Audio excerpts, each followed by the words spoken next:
So நிறைய பேர் பார்த்தீங்க அப்படின்னா ரீஸ்டோரேஷன் லோ ப்ரைஸில் இருந்தாலும் பரவாயில்ல செய்யுங்கன்னு சொல்லி நிறைய பேர் கமெண்ட் செக்ஷனில் கமெண்ட் பண்ணியிருந்தீங்க.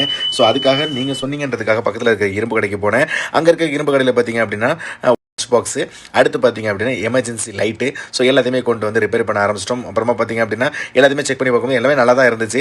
ஸோ எதுக்காக தூக்கி குப்பையில் போட்டிருந்தாங்கன்னு தெரியல. ஸோ எல்லாத்தையும் செட் பண்ணியாச்சு. இது கொஞ்சம் சீக்கிரமாக முடிஞ்சிச்சு.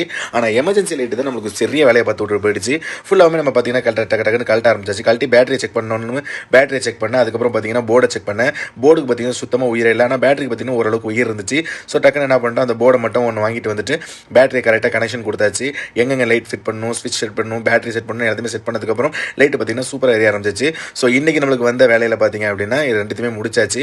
அப்புறம் பார்த்தீங்கன்னா உள்ளே வச்ச செட் ஆகாது அப்படின்றதுனால வெளியில் செப்பரேட்டாக நம்ம வந்து சீலிங் பண்ணுறதுக்காக ஸ்விட்சோட தூக்கி எல்லாமே வச்சாச்சு. நெக்ஸ்ட் எந்த வீடியோ இதுமாரி ரீஸ்டோரேஷன் பண்ணணும் அப்படின்றத கமெண்ட் செக்ஷனில் மறக்காமல் கமெண்ட் பண்ணுங்கள். ஸோ இன்றைக்கி கொண்டு வந்த 2 ப்ராடக்ட்டுமே சூப்பராக ஒர்க் ஆக ஆரம்பிச்சிச்சு.